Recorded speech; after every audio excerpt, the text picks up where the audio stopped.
गद्य साहित्य की अन्य विधाओं का आज हम रिवीजन करेंगे।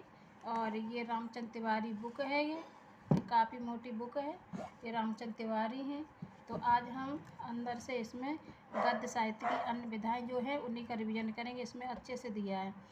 तो निबंध, आलोचना, उपन्यास, कहानी और नाटक आदि गद्य साहित्य के प्रमुख विधाएं हैं। इनके अंतर्गत अतिरिक्त आधुनिक युग में जीवनी, यात्रा, व्रत, रेखाचित्र, संस्मरण, गद्य काव्य, पत्र, डायरी, इंटरव्यू, एकालाप, रिपोर्टाज, कैरिकेचर आदि अनेक नवीन विधाओं का विकास हो रहा है। वस्तुतः साहित्य ज्यों-ज्यों जीवन की यथार्थता को समेटने की चेष्टा करेगा, त्यों-त्यों उसकी गद्यात्मक विधाएं समृद्ध होंगी। जीवन की जटिलता, संदर्भों का वैविध्य, यथार्थ के अनेक स्तर और पहलू, मन की गुत्थियां, स्त्री पुरुष संबंधों की रहस्यमयता, जीवन प्रवाह का सहस्र धाराओं में प्रवाहमान रूप, प्रकृति और मानव के संघर्ष की अनादि अनंत गाथा, विराट प्रकृति के अनंत रहस्यों की बूझने के प्रयत्न में सतत संघर्षशील अदम्य जिजीविषा वृत्ति वाले मानवों की पूंजीभूत अनुभव राशि, यह सब कुछ व्यक्त होने के प्रयत्न में गद्य साहित्य की अनेक विधाओं को जन्म दे रहा है।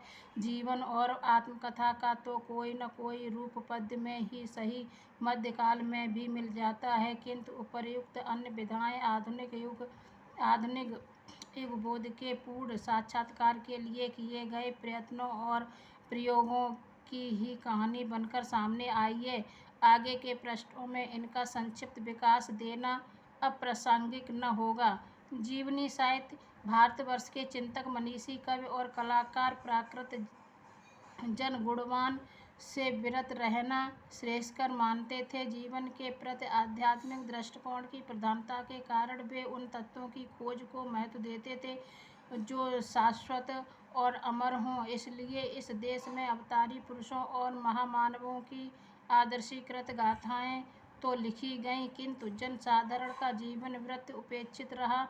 मध्य युग में भक्तों की परंपरा में भक्तमाल लिखे गए, किंतु इन्हें जीवन साहित्य के अंतर्गत समाविष्ट नहीं कर सकते। संतों और भक्तों के प्रति प्रगाढ़ श्रद्धा होने के कारण उनके जीवन वृत्त के इर्द गिर्द अनेक अलौकिक घटनाएं संघटित हो गईं। आधुनिक युग में वैज्ञानिक और बौद्धिक जीवन दृष्टि के विकास के साथ ही जीवन साहित्य लिखने की परंपरा पल्लवित हुई और अब तो जीवन साहित्य हिंदी गद्य की एक पृथक विधा के रूप में मान्य है।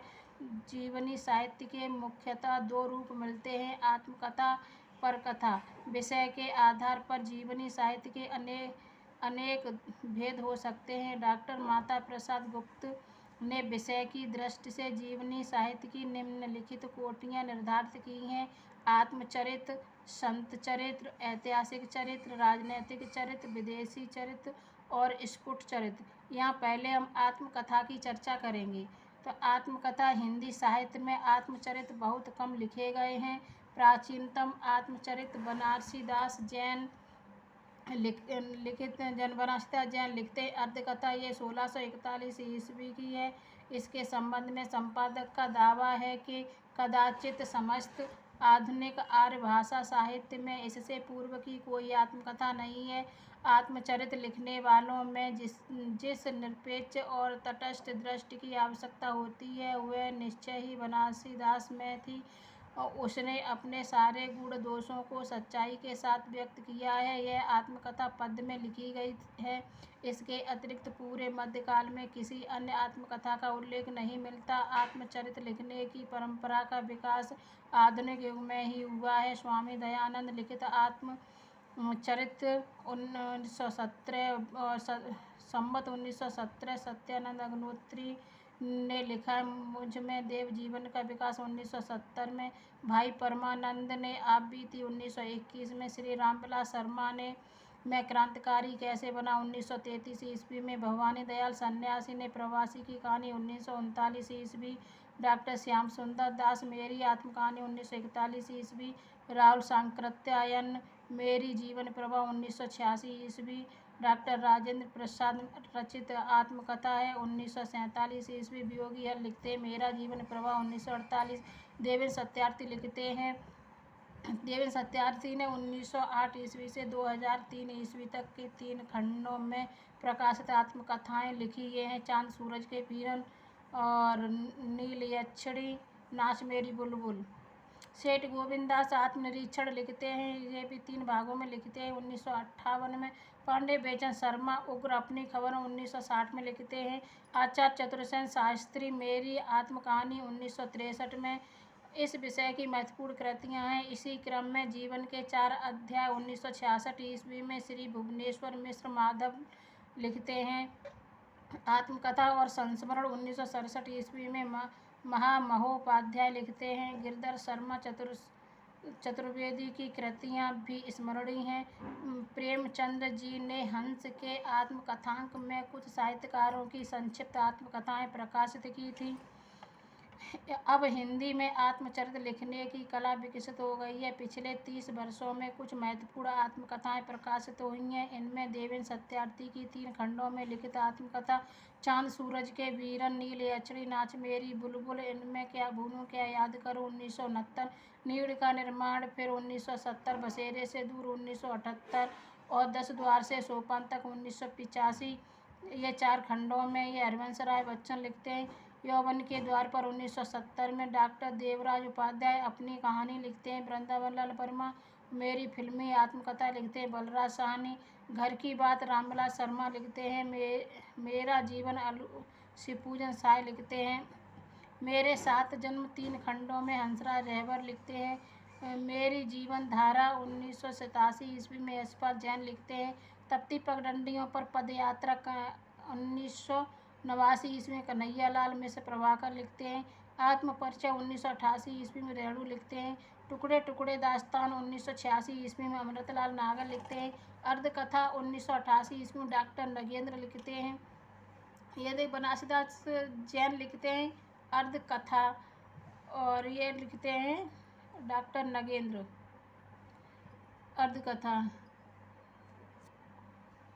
ये अर्धकथा 1988 ईस्वी में डॉक्टर नगेंद्र लिखते हैं और बनारसीदास जैन लिखते थे अर्धकथानक। उनकी अर्धकथानक है और जो 1641 ईस्वी में लिखी थी पहली आत्मकथा।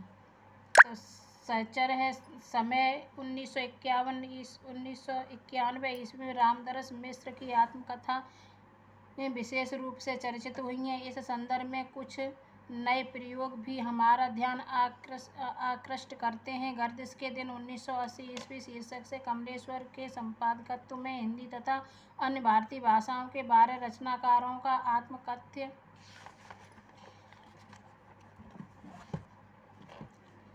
एक साथ प्रकाशित हुआ। अनेक रचनाकारों के आत्मकथ्यों का संकलन, संपादक और प्रस्तुतिकरण एक प्रयोग ही है। इसमें इन रचनाकारों ने अपने जीवन की संघर्षकालीन मानसिकता का उद्घाटन किया है। ये आत्मकथ्य पूर्ण आत्मकथा नहीं है।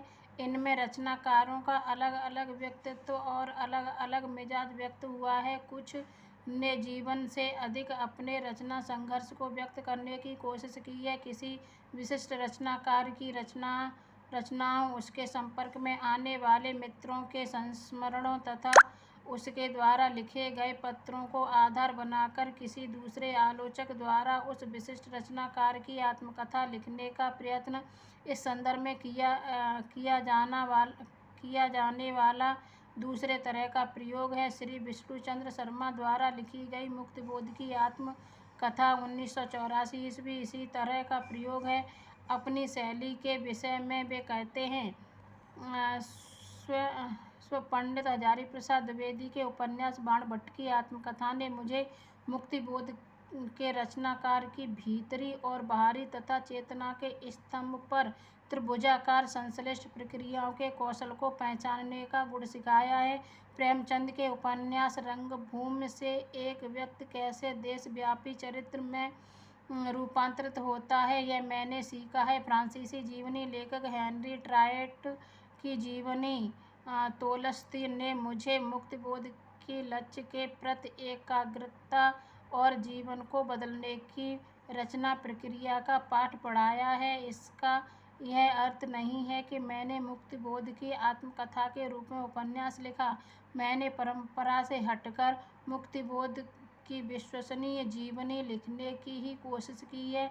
कुछ इसी तरह का प्रयोग निराला की आत्मकथा 1970 ईस्वी लिखकर सूर्य प्रसाद दीक्षित ने किया है। श्री अज्ञे की रचनाओं के आधार पर उनके व्यक्तित्व की सृजना का कुछ ऐसा ही कार्य रामकमल राय ने किया है। पारंपरिक कथाओं में यौवन के द्वार पर आंशिक आत्मकथा है। इसमें यौवन की मानसिकता और आचरण को ही उभारा गया है। अपनी कहानी में वर्मा जी के जीवन संघर्ष के साथ ही उनकी कृतियों के रचना संदर्भ भी उद्घाटित हुए हैं। मेरी फिल्मी आत्मकथा में बलराज साहनी के फिल्मी जीवन के संघर्ष की कहानी कही गई है। घर की बात डॉक्टर रामविलास शर्मा की विस्तृत आत्मकथा है।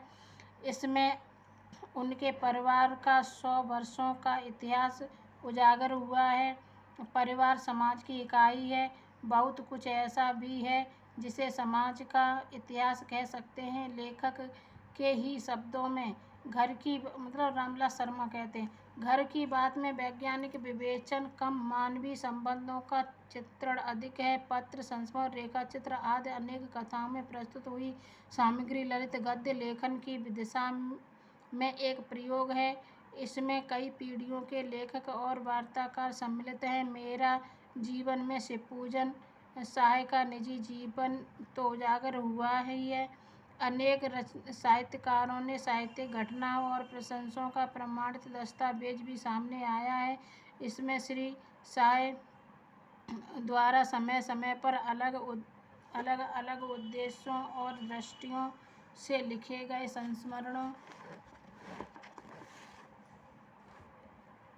संस्मरणों को संकलित और क्रमबद्ध करके एक पुस्तक का रूप बना दिया है। यह संकलन का कार्य उनके पुत्र बालेंद्र शेखर मंगल मूर्ति ने किया है। इस आत्मकथा में अनेक अल्पख्यात साहित्यकारों की भी चर्चा हुई है। हिंदी साहित्य के आधुनिक युग के इतिहास लेखन में यह सामग्री बहुमूल्य सिद्ध होगी। हंसराज रहबर के जीवन में अनेक उतार चढ़ाव आए हैं। उन्होंने सन 1985 से लेकर के 1989 ईस्वी के अपने जीवन संदर्भ को 3 खंडों में मेरे साथ जन्म शीर्षक से लिपिबद्ध किया है। इसमें आधुनिक साहित्यिक गतिविधियों के संबंध में भी मूल्यवान सामग्री सुरक्षित है। इधर 1998 ईस्वी में उनका 4था खंड प्रकाशित हुआ है। श्री यशपाल जैन गांधीवादी विचारक और पत्रकार हैं। उन्होंने देश विदेश की यात्राएं की हैं। उनके सामने स्वतंत्रता प्राप्ति के पूर्व से लेकर के आज तक पूरा इतिहास खुला है। उन्होंने मेरी जीवन धारा में अपने जीवन के सुख दुख के साथ ही आधुनिक मूल्यहीन समाज की विसंगतियों को भी उजागर किया है। उनके अनुभव को सार्थक अभिव्यक्ति देने वाले कुछ सूक्तियाँ ध्यान देने योग्य हैं। वे कहते हैं, वे दिन लद गए जब आदमी का काम बोलता था, अब शब्द बोलता है। इस आत्मकथा में बनारसीदास चतुर्वेदी, जैनेन्द्र, विनोबा भावे आदि से जुड़े प्रसंग भी हैं जो इसे अतिरिक्त मूल्यवान प्रदान करते हैं। कन्हैयालाल मिश्र प्रभाकर एक प्रसिद्ध स्वतंत्रता सेनानी, पत्रकार और साहित्यकार हैं। उन्होंने सन 1933 ईस्वी से 1947 ईस्वी तक स्वतंत्रता संग्राम के दिनों का तेजस्वी पत्र के विकास के लिए जो संघर्ष किया था उसे ही तपती पगडंडियों पर पदयात्रा शीर्षक से लिपिबद्ध कर दिया गया है। इसमें उन्होंने तेजस्वी, सिद्धांतवादी और कर्मठ व्यक्ति के अनेक पक्ष उजागर हुए हैं।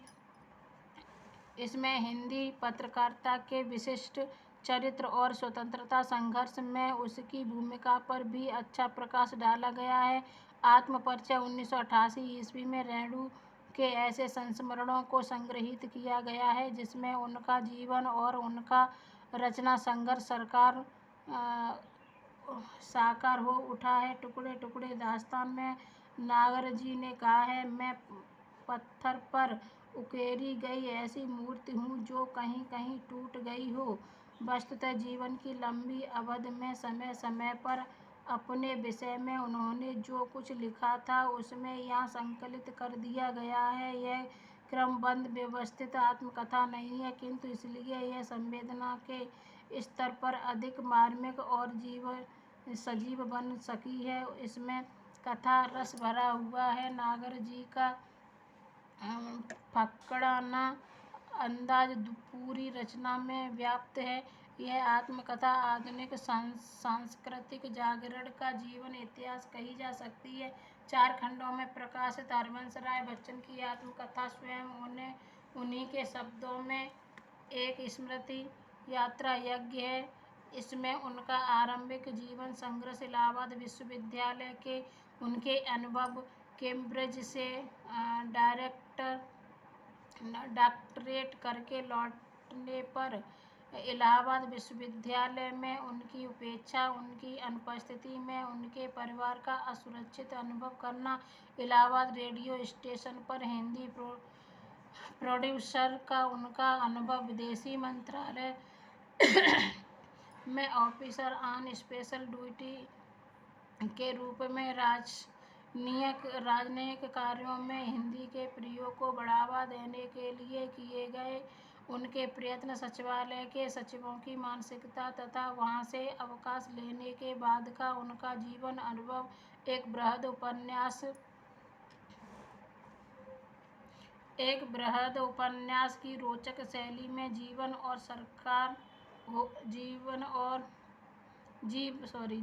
और साकार हो उठा।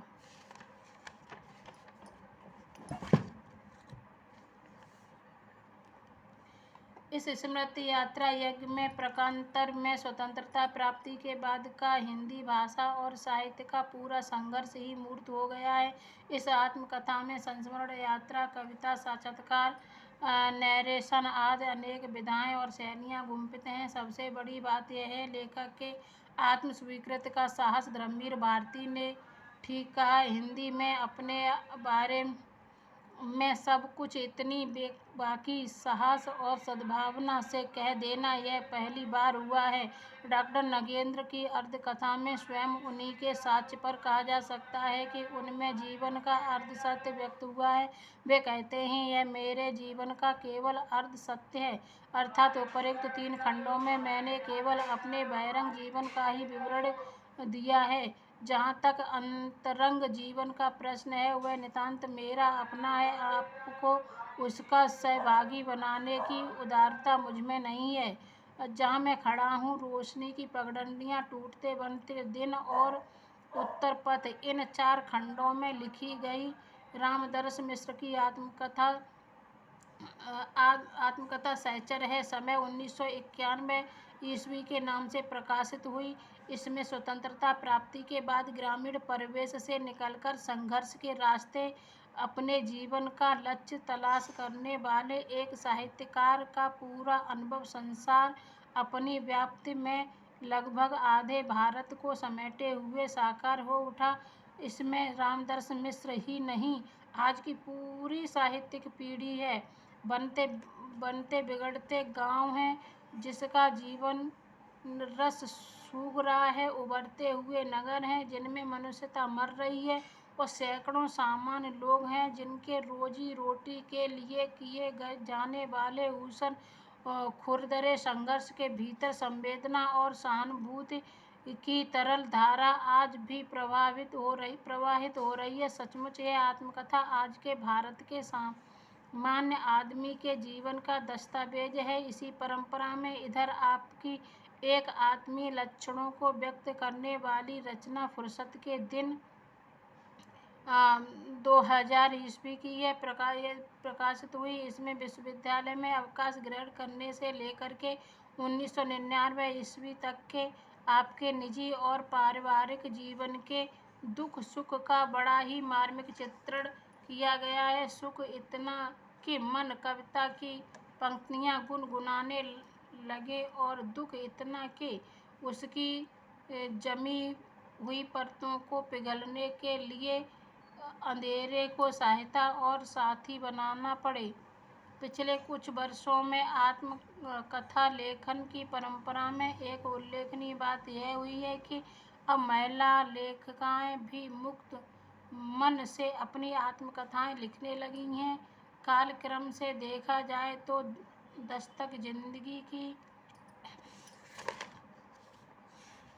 महिला आत्मकथा अगले वीडियो में।